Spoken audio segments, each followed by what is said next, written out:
É!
Yes, Jesus!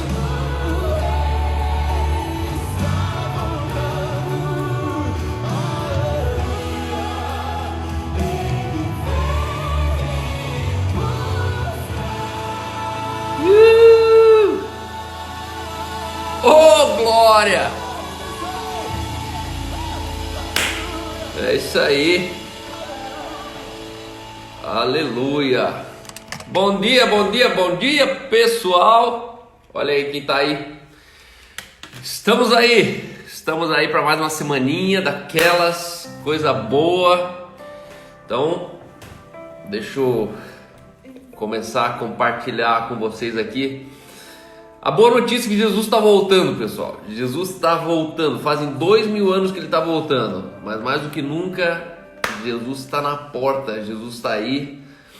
Sabe por quê? Porque o Evangelho está crescendo como nunca antes. O Evangelho está avançando como nunca antes na história.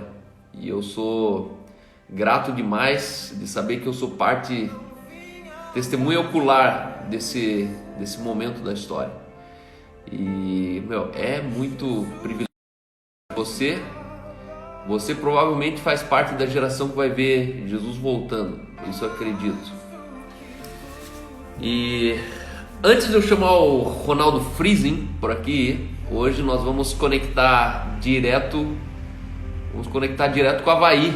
Deixa eu ver se ele tá aqui já. É 3 horas da manhã no Havaí, então peguem leve. Se vocês verem o Ronaldo dormindo aqui na frente da câmera, né?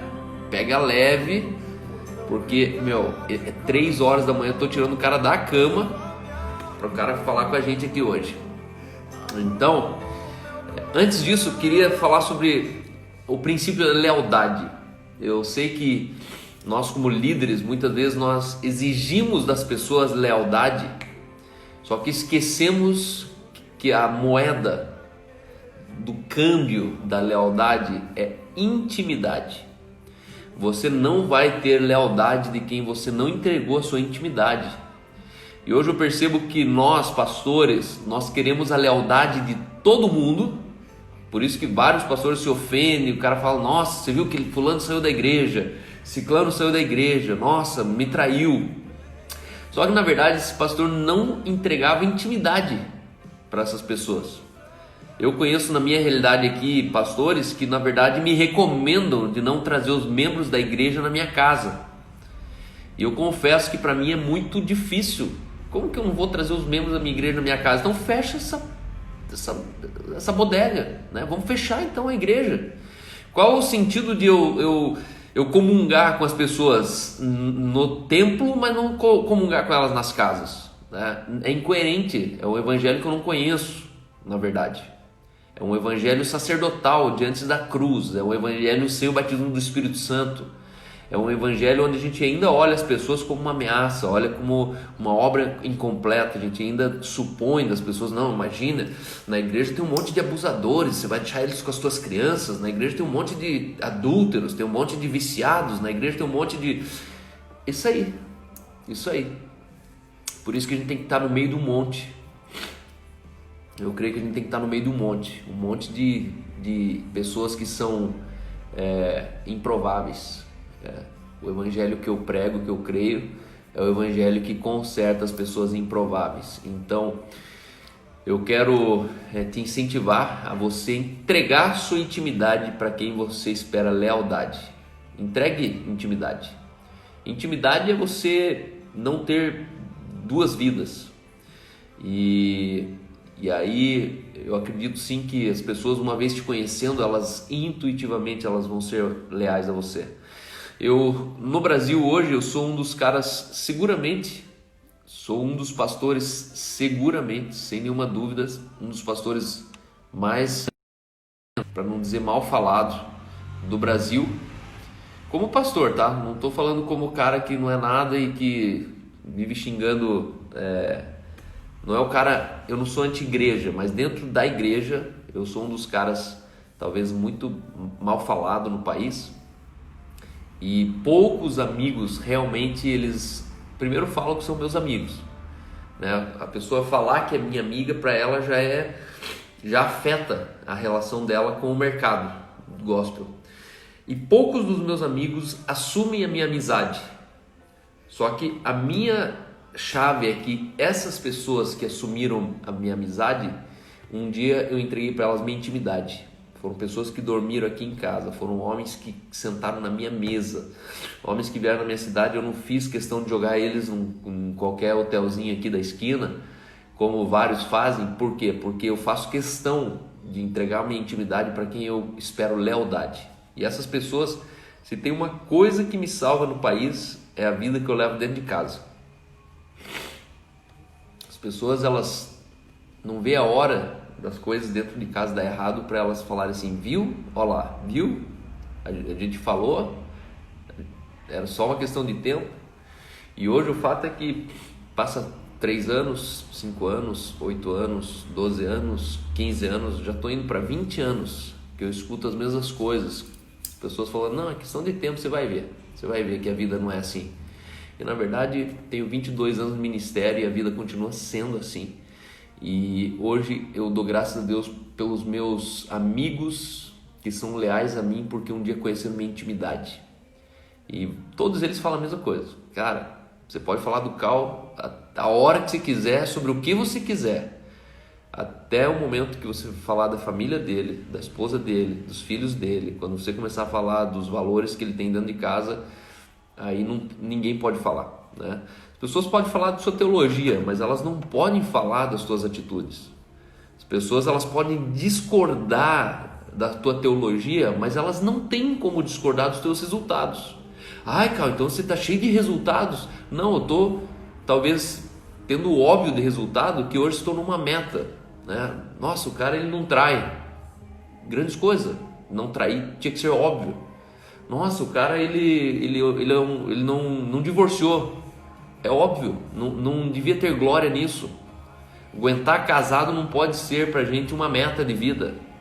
Precisa ser algo óbvio, precisa ser algo natural.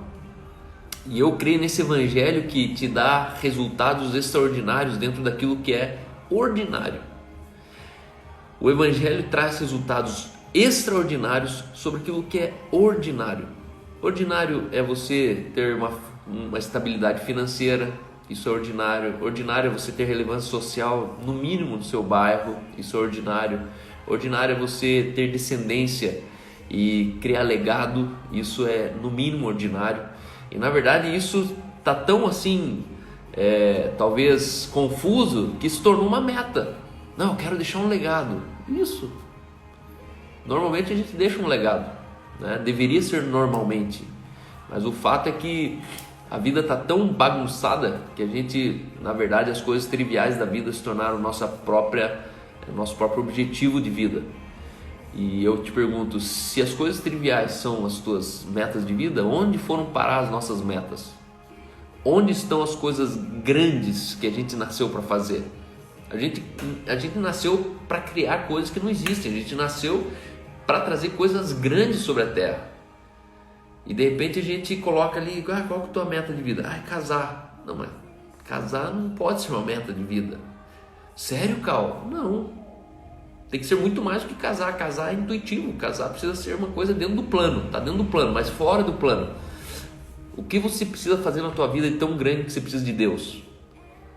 Ah, você está dizendo que eu não preciso de Deus para casar? Não, estou dizendo que Deus já está dentro do seu assunto do casamento. Mas existem coisas que a gente precisa fazer socialmente que é tão ousada, que até Deus precisa parar e falar, putz, preciso ajudar ele ali, preciso ajudar ela ali. Então, essa é a mensagem que eu quero deixar para vocês hoje. Não exija lealdade de quem você não entregou intimidade.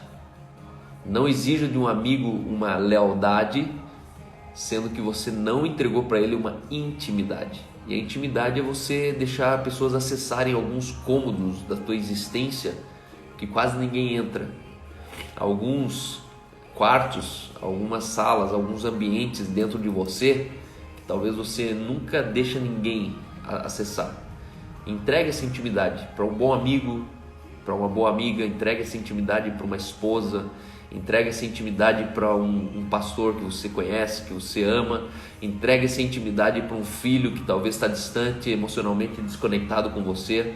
Não espere lealdade de quem você não deu intimidade. Se você tem problemas de lealdade com as pessoas, você tem um problema de intimidade com elas. É um conflito de intimidade. Ou elas te conhecem demais, ou elas não te conhecem. Tá bom? Tô com rinite atacada hoje, mas vai dar certo. E eu vou chamar aqui, sejam todos muito bem-vindos. Minha mãe já está na área também aqui.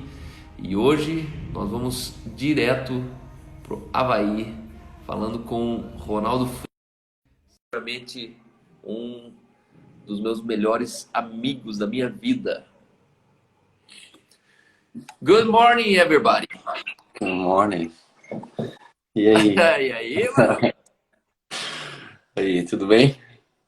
Tudo bem, você? Pô, tirei você do meio do sono REM, Então, a nossa sono da matemática está profundidade, errada. 3 horas da 4 manhã. da manhã. São 4. Meu Deus do céu.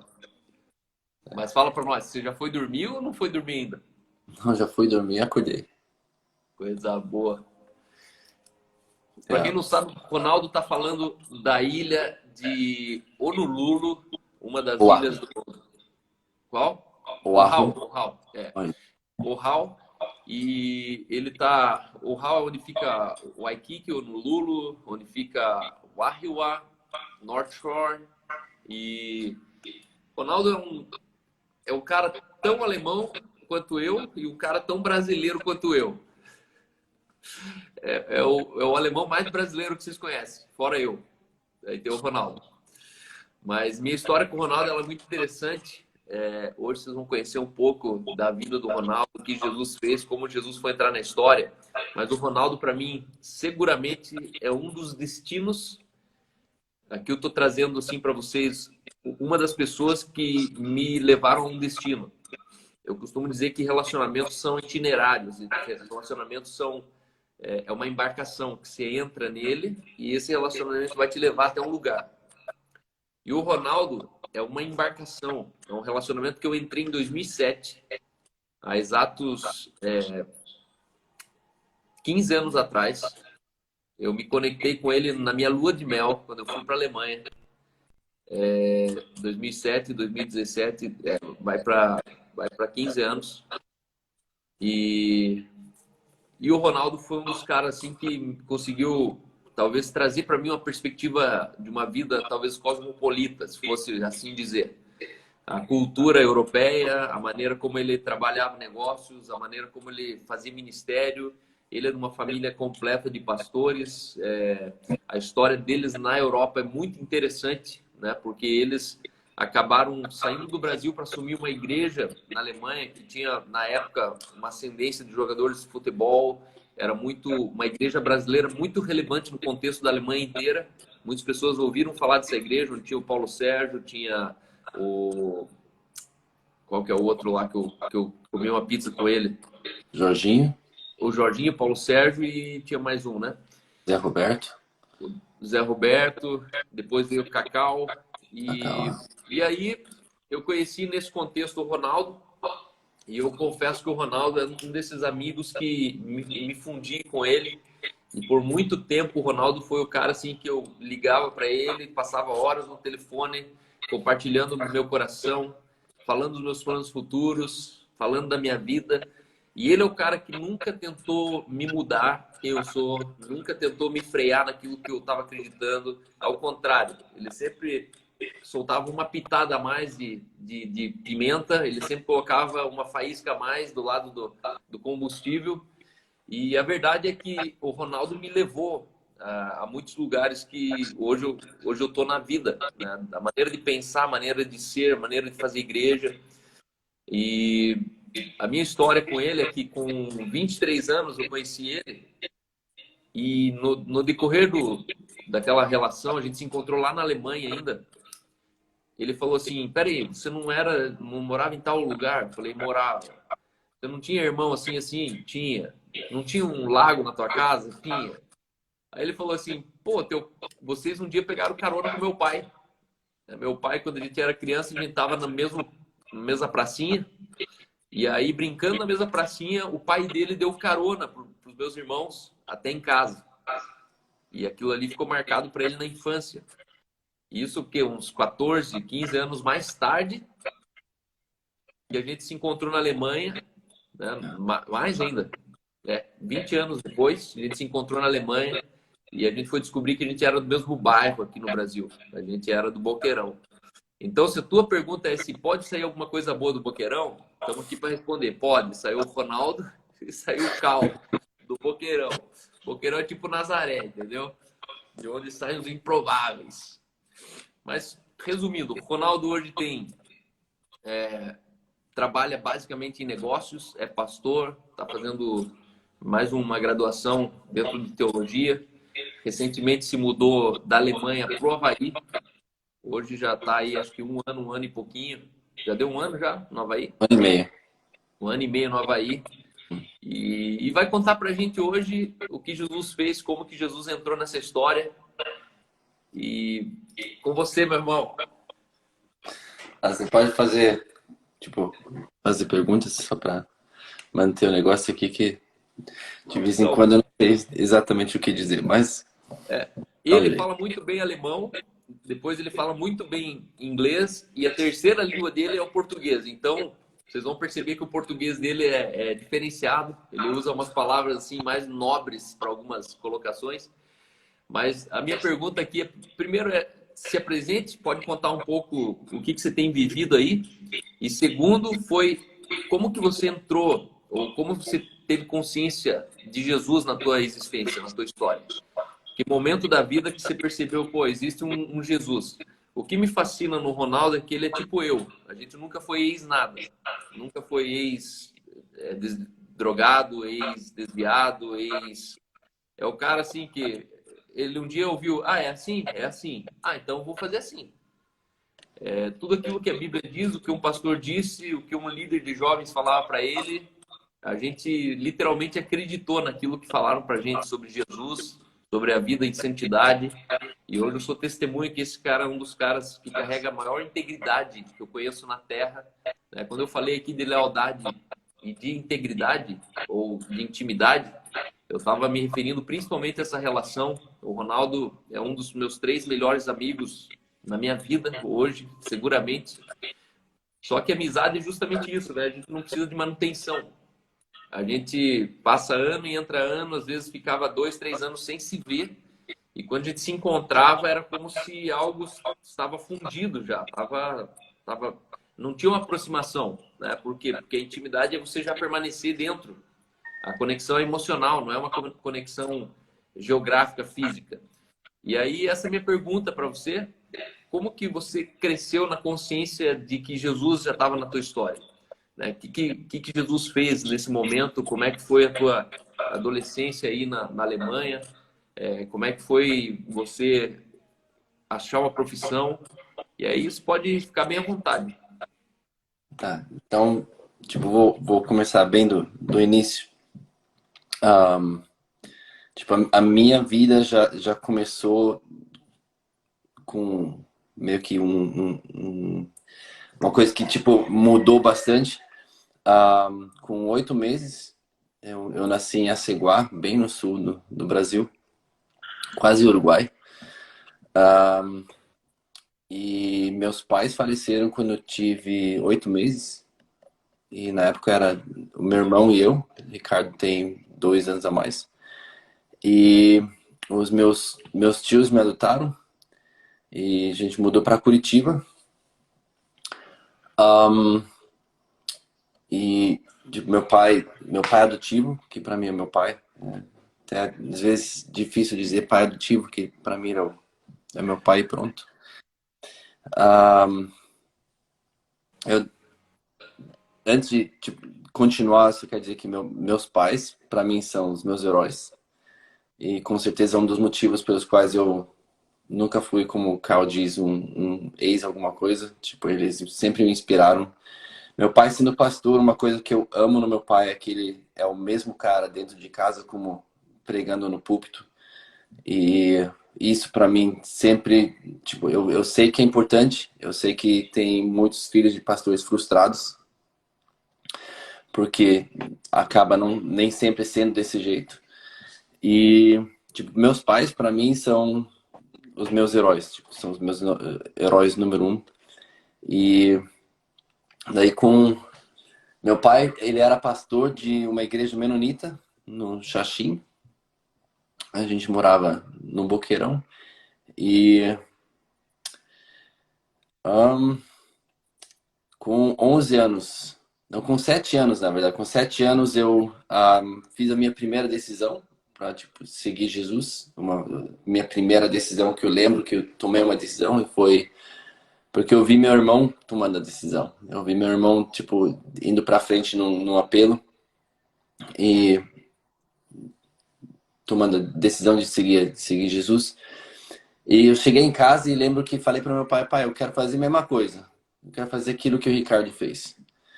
E com isso, tipo, eu lembro muito bem que eu sentei na cama com meu pai, ele me explicou tudo e a gente orou junto, ele leu um versículo para mim, João 3,16, e aquilo foi para mim, tipo, foi o começo. Eu lembro que fui para o colégio e contei para a sala toda o que eu fiz, e para mim aquilo foi, tipo, o grande dia.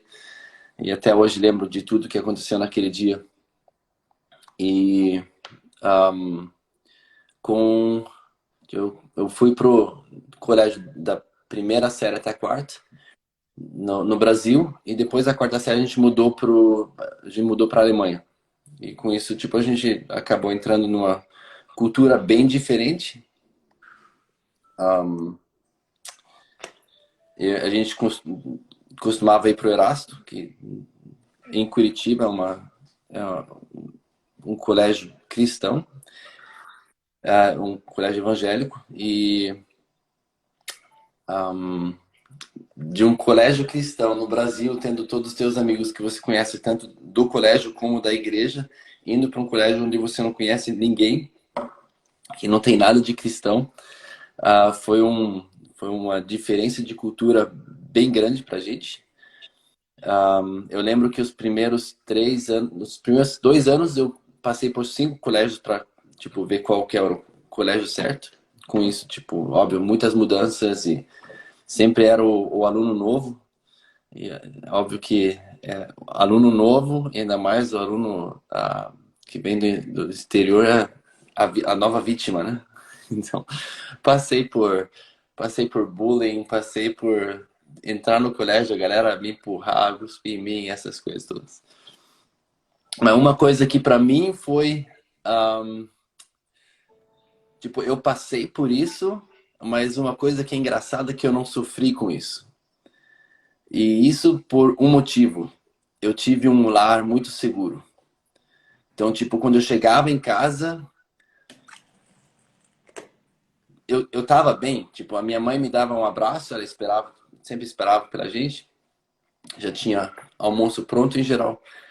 E, tipo, aquilo ali pra mim era o lugar seguro. Então, eu passei por fases de bullying, passei por fases de não ser aceito, o que seja, mas eu chegava em casa, eu era aceito.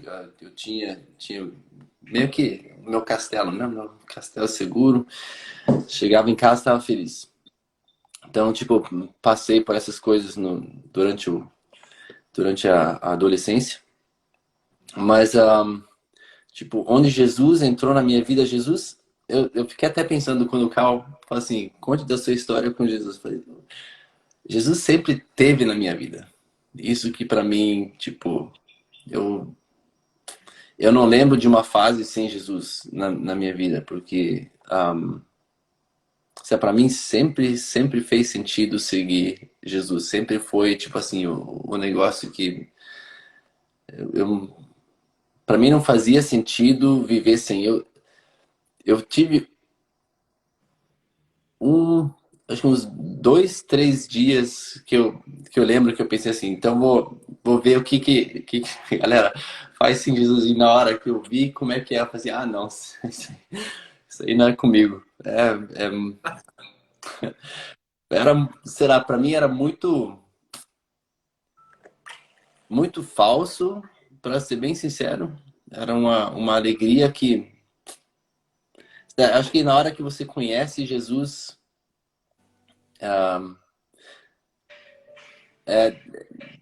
você sabe que ele é a fonte de alegria, ele é a fonte de tudo que você precisa na vida. Então, para mim foi, eu acho que eu tive um grande privilégio, como eu falei, tendo os meus pais, sendo pessoas tão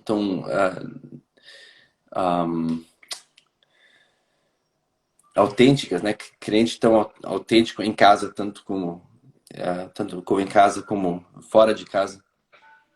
E acho que o que mais mudou na minha vida foi que meu pai, ele saiu de Curitiba, tomou liderança da igreja, na época uma igreja brasileira, e ele, num culto, no final do culto, ele recebeu uma carta,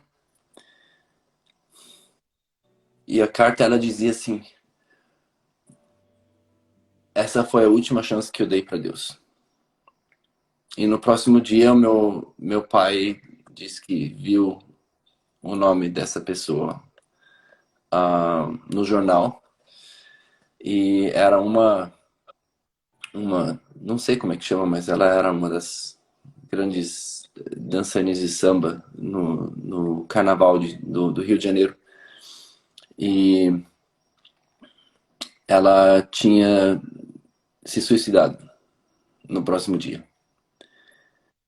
E meu pai disse que aquilo mexeu tanto com ele que ele falou assim: isso nunca mais pode acontecer na nossa igreja.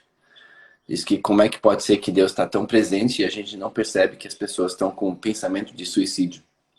Então, tipo, meu pai começou a buscar a Deus de uma forma diferente. Ele começou a acordar de manhã cedo e orar por horas e assim, Deus, isso não pode fazer parte da igreja. E com isso ele teve encontros com Deus que mudaram a vida dele. Eu vi, tipo, meu pai sendo o pai que eu acabei de contar, mas eu vi, tipo, a intimidade com Deus crescendo de uma forma que eu não tinha visto antes.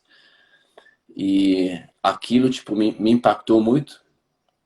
E com isso, tipo, a gente começou como família até, mudar, né? Porque, aquilo mudou tudo dentro de casa também. E a gente começou a ver coisas acontecendo, tipo, Deus agindo de uma forma diferente, Deus falando de uma forma diferente. E eu lembro que naquela época, eu provavelmente tinha 16, 17 anos. A minha vontade sempre era de voltar para o Brasil. Sempre quis voltar para o Brasil, eu sempre falava disso. Eu amo o Brasil. Mas naquela época, eu até lembro que eu sempre olhava, tipo, o preço de casa, tipo, sempre entrava na internet para ver como é que ia ser minha vida no Brasil. Tinha o sonho de empregos que eu podia ter no Brasil. E principalmente porque tipo, a cultura alemã, ela é legal, tipo, eu curto a cultura alemã, mas uma coisa que eu não gosto é o frio. Tipo, e o inverno na Alemanha é muito comprido. Então, tipo, eu sempre orava, quando o inverno começava, eu sempre orava, Deus, faça que esse inverno seja mais curto esse ano. E um dos motivos pelos quais estou aqui no Havaí. Mas o legal foi que eu fui num retiro e eu... Era aquele retiro que você via, sempre tinha apelo depois da pregação, a galera ia pra frente e você via um monte de pessoas caindo no Espírito, recebendo o Espírito, tendo aquela experiência com Deus. Eu nem lembro dos apelos, mas eu sei que sempre corria para frente porque eu queria ter essa experiência. Eu queria, tipo, ter esse encontro com Deus e cair no Espírito. E sempre pedia para Deus que isso acontecesse. Mas eu sempre fui... Depois alguém me contou que eu sou igual um salmo que diz assim: 1000 cairão à sua esquerda e 10.000 cairão à sua direita, mas você ficará de pé. Um, tipo, foi desse jeito comigo.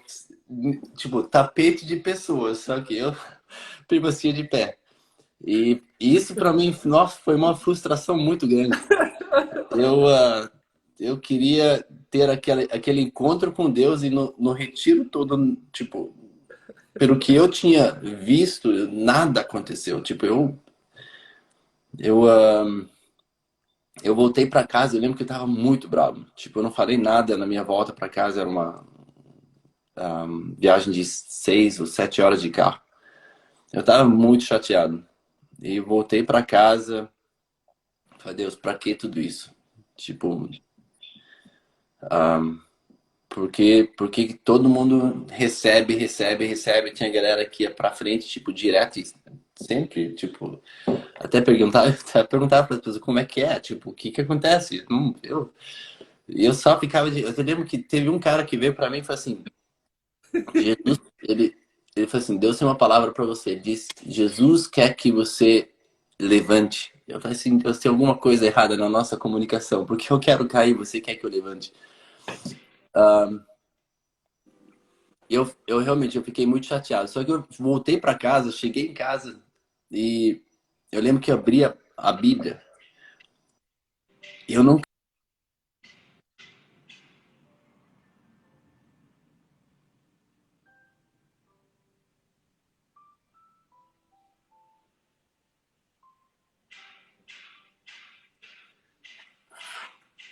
Deu uma travadinha aqui, ó. A internet no meio do Pacífico, mas já vai voltar.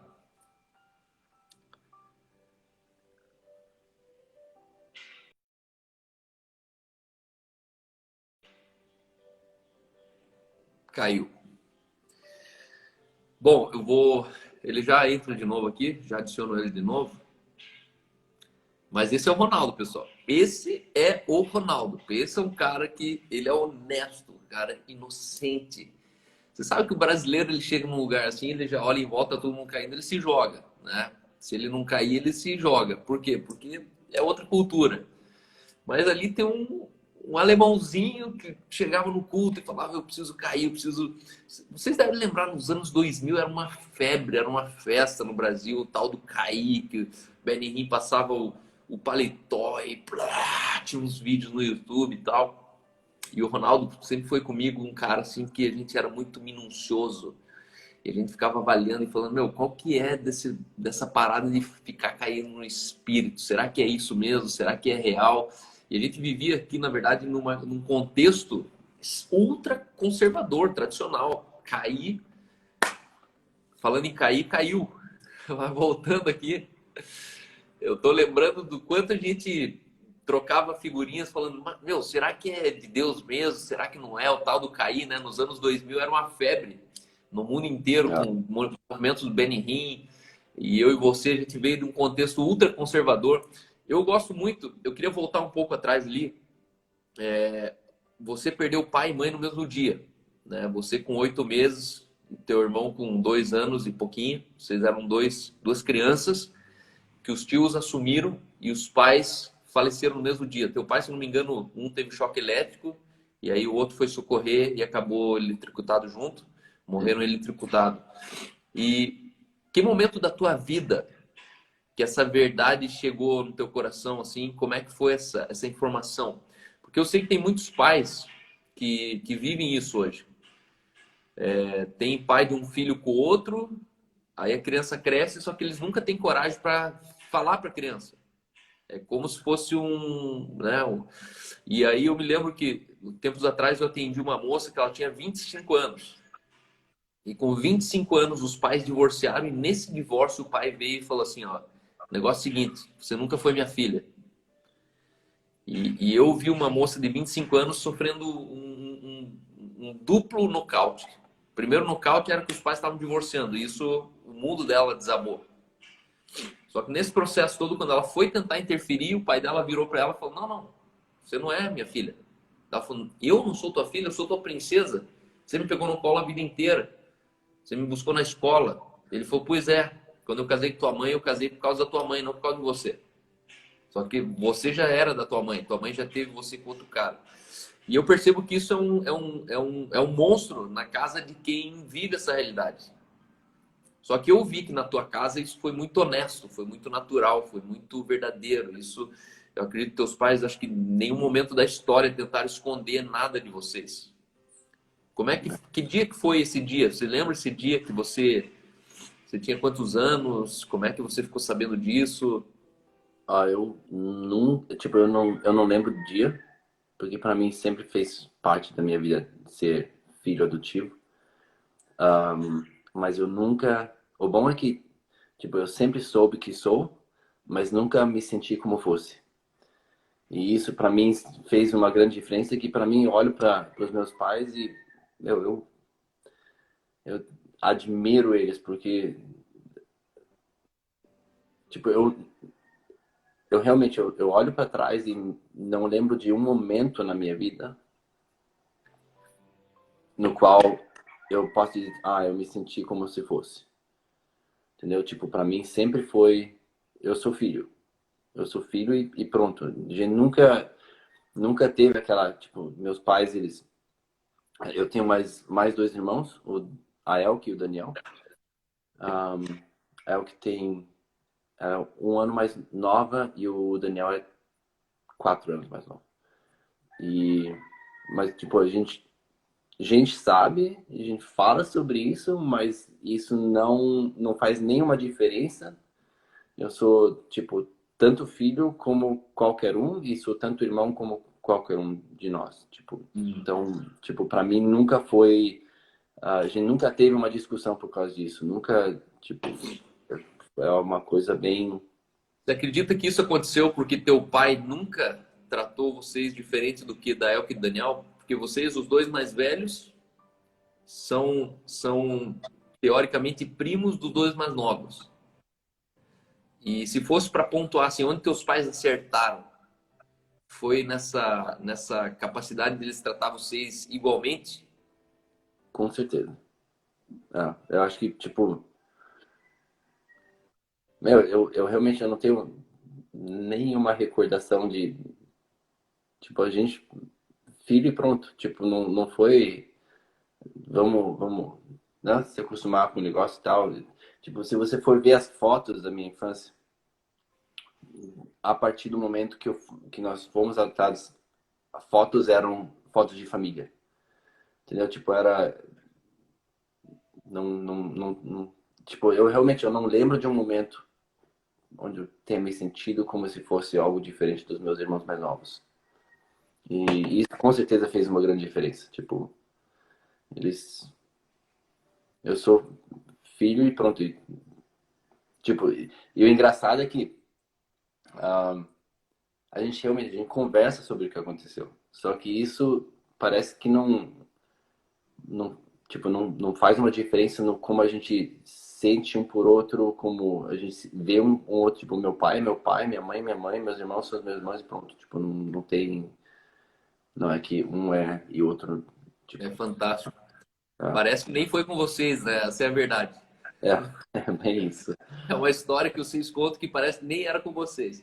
Mas isso é fantástico, porque existe uma mentira social sobre filhos adotivos, né? Existe uma mentira que as pessoas, inclusive, acreditam que filho adotivo sempre não é problema, não é teu, não sei o quê. E, na verdade, é filho, né? Depende da capacidade do pai de talvez trabalhar isso. Eu sei que teus pais, provavelmente, eles souberam, entre eles, trabalhar muito bem essa questão. né? Eles provavelmente sentaram um dia e falaram: é o seguinte, o que a gente vai fazer? Não, a gente vai fazer isso, isso, isso. E eles seguiram esse plano, né? Então não Uhum. havia discordância naquilo que foi concordado. Como é que você Só, foi só parar no uma Havaí? coisa aqui, Pode falar. só rapidinho. Só para fazer entender a situação dos meus pais. Eles eram casados por 3 meses. Minha mãe desistiu do estudo dela e meu pai na época não tinha emprego. Mas para eles, tipo, eles viram que todo mundo que tava falando de, tipo, adotar a gente, eles queriam um ou outro, mas não queriam os dois. Então, para eles foi assim, pô, eles já acabaram perdendo tudo e vão ainda perder o que sobrou, tipo, o irmão, né? Uau. Então, fala assim, eles foram pro velório só pra, tipo, né? Foi a irmã do meu pai. E foram pro velório só pra, né, ir pro culto e pro enterro.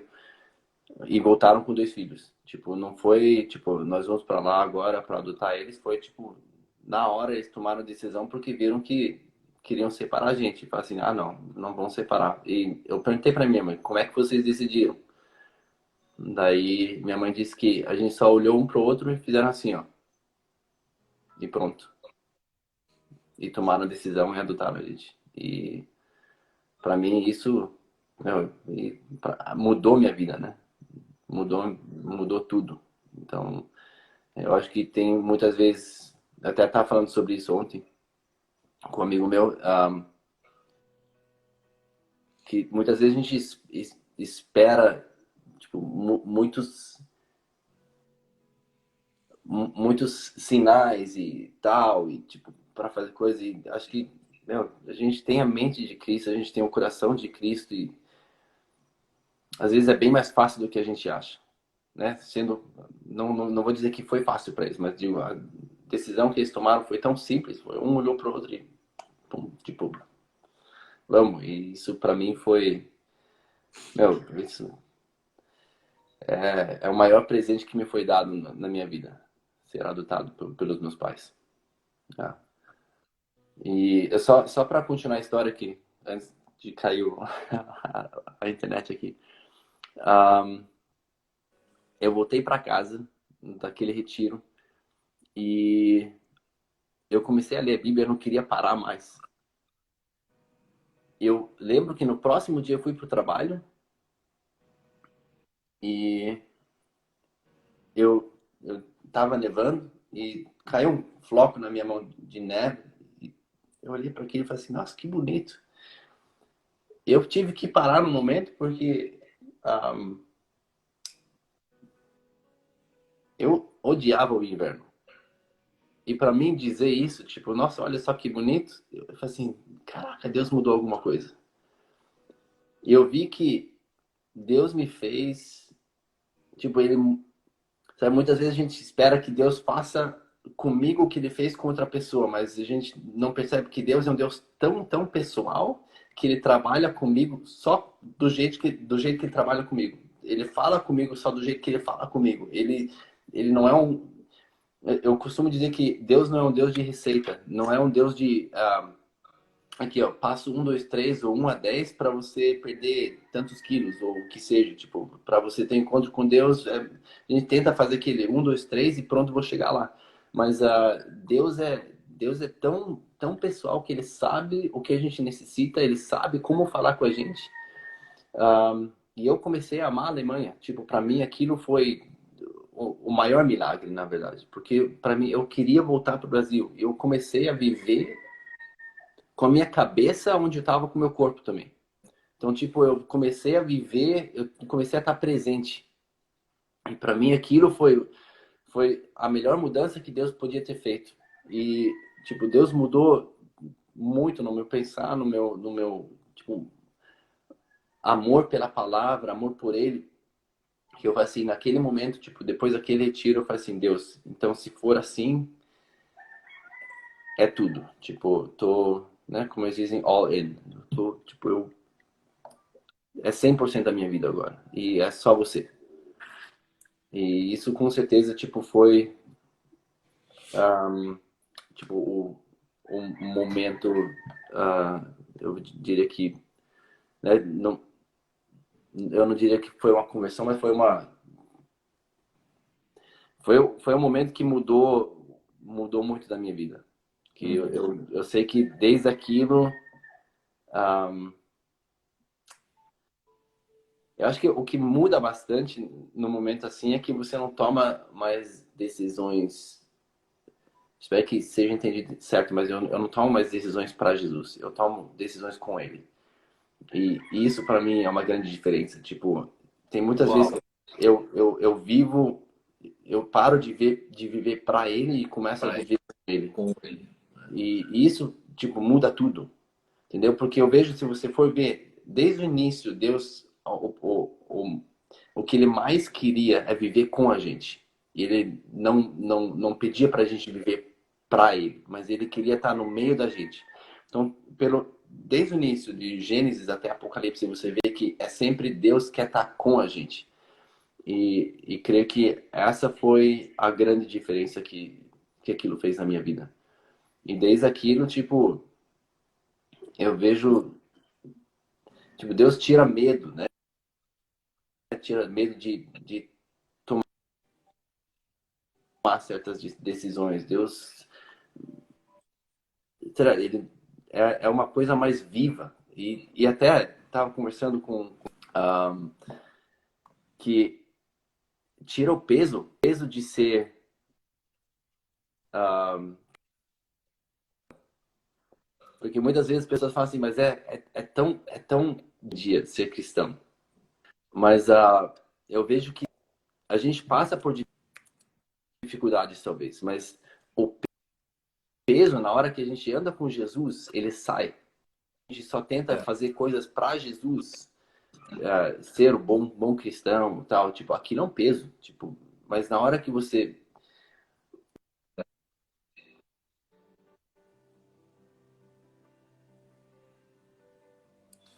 Talvez a internet caia de novo. Voltou? Voltou.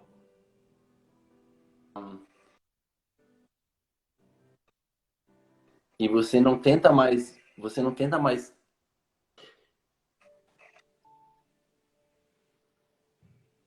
Tá falhando um pouco tua internet. Não sei se é o Wi-Fi, está no 4G, no 5G. Voltou? Voltou.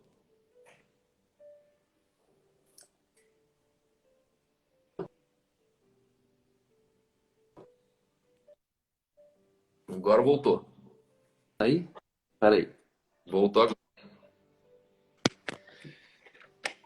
Então.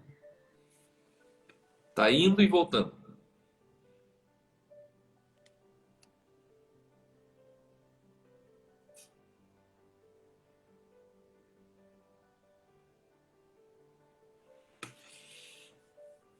A Andressa está falando que os galos estão cantando atrás. Não sei se vocês sabem, pessoal, mas tem uma curiosidade do Havaí. No Havaí inteiro você vai ver galinhas pela rua. No Havaí inteiro. Você sai na frente do mercado, tem galinha passando na rua. Você vai do lado da praia, tem galinha. E as galinhas ficam soltas. E tudo isso aconteceu por causa de tornados que passaram. E os tornados jogaram as galinhas, espalharam as galinhas pelo Havaí e elas se multiplicaram. Então, no Havaí inteiro, assim que nem no Brasil, assim, você vê muito cachorro solto, no Havaí tem muita galo e galinha solta. E por isso que acho que dava para ouvir o galo no fundo aí. Tá me ouvindo aí? É a hora toda. Tô. A A hora hora toda, toda. galinha. Beleza. Aqui, um versículo que eu li esses dias que, tipo, me marcou muito. Foi semana passada, na verdade. Que eu achei muito interessante. Que em Atos 1, ele fala assim: um dos discípulos pergunta, e aí, Jesus, quando você voltar, você vai, tipo, restaurar Israel? Você vai, tipo, fazer voltar, tipo, o que era antigamente? E quando é que vai ser? E daí Jesus fala assim, mas não, tipo, isso não deve ser do interesse de vocês. Tipo, a data que o Pai botou, né, na autoridade dele. Mas vocês vão receber o Espírito, vão receber poder, vocês vão ser as minhas testemunhas. Tanto em Jerusalém como em Judá, como no mundo todo. E para mim, aquilo, meu, quantas vezes eu tentei falar de Jesus para pessoas. E eu acho que tipo, o que muda é que você testemunha, né? E ele fala assim, vocês devem ser uma testemunha para o mundo todo. E isso para mim, tipo, é a coisa mais gostosa, você falar assim, ó, isso é o que Jesus fez na minha vida. E isso é uma coisa que ninguém tira de você. Tipo, você pode ter discussão e discussão pode levar a briga e pode, tipo, né? E outra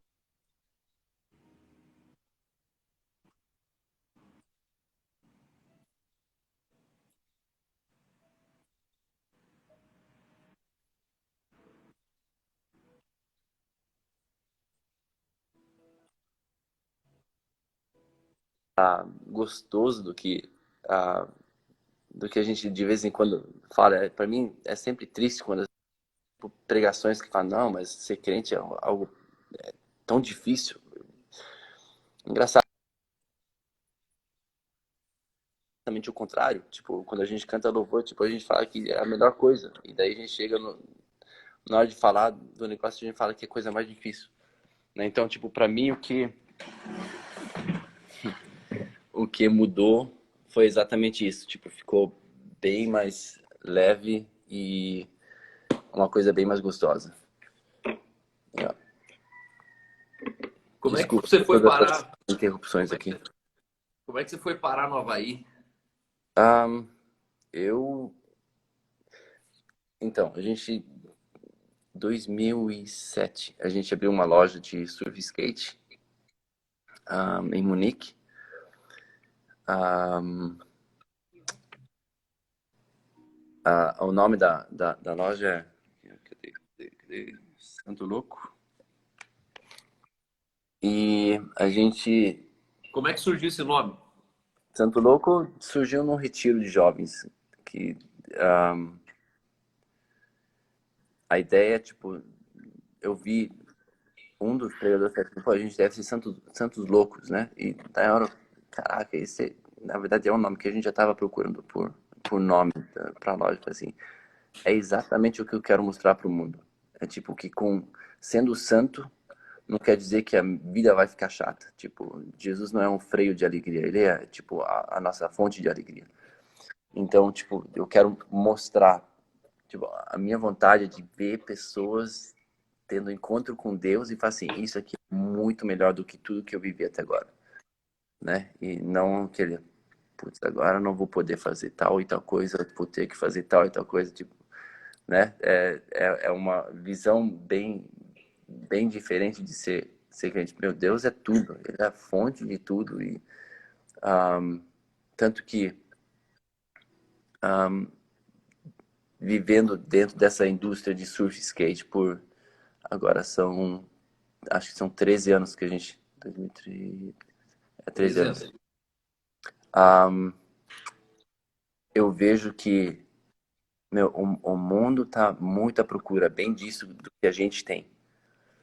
Tipo, o que eu tive de conversas até com, tipo, gerentes de marcas dos Estados Unidos que vieram para visitar a Alemanha e tal. Pessoas que eu pude, tipo, até orar e testemunhar.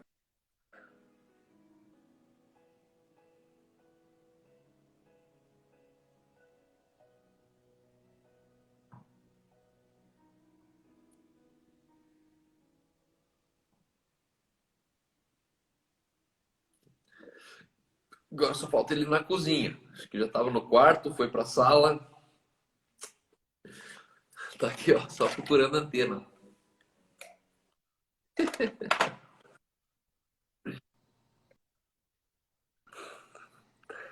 Voltei? Não voltei? Tô aqui? Tá me ouvindo? Voltou, voltou. Agora Ah, voltou. Tá ó, falhando. desculpa, mas aqui a internet. Está no Wi-Fi? Agora eu tentei fazer sem o Wi-Fi, voltei pro Wi-Fi agora de novo. Vamos ver o que funciona. Agora tô aqui na cozinha, então vamos Entendi. ver se funciona melhor. Um, A luz está acesa aí? posso ligar outra vez? Espera aí. Vamos dar um desconto, pessoal. Ele está lá no meio do Pacífico.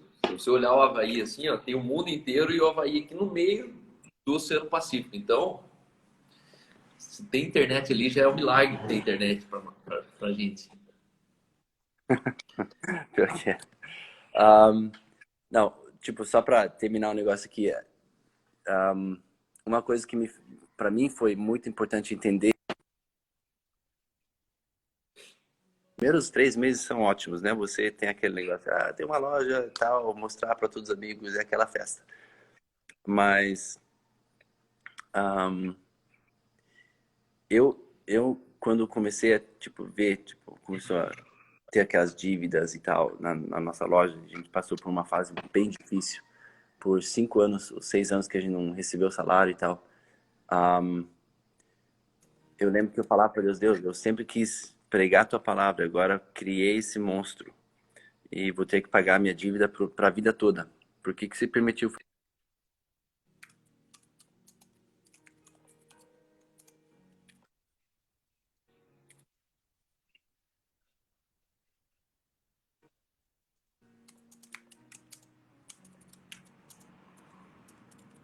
tendo a conexão aqui de novo?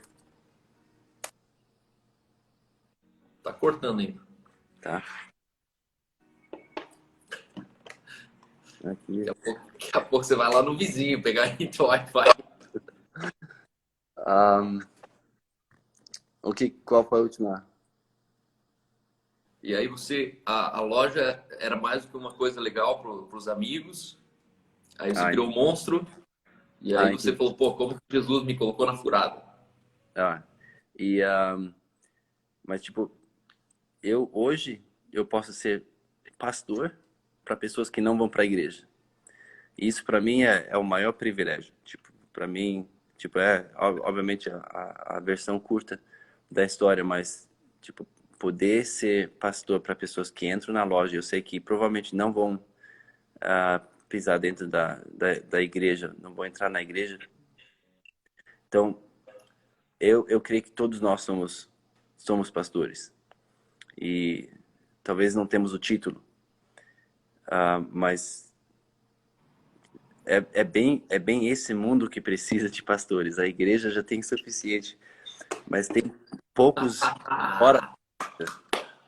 E tipo, eu creio que muitas vezes Deus coloca tipo paixões no nosso coração, só que a gente não, mas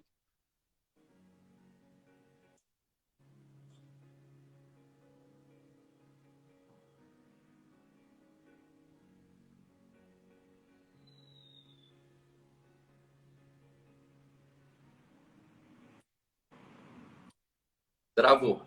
Tá travando. Você parou. Você crê que Deus coloca dentro da loja, pastores nesse na mundo? internet. Boa, boa. 4 horas da manhã você vai estar na loja. Vou chamar a polícia lá. Seguinte, tem 45 segundos aqui, a live vai cair. Cada 1 hora ela cai, tá? Então eu vou Ai, derrubar ela agora, a gente já volta aqui, tá? tá, Aí você, beleza. de repente, reinicia o modem e de repente ajuda também. Valeu?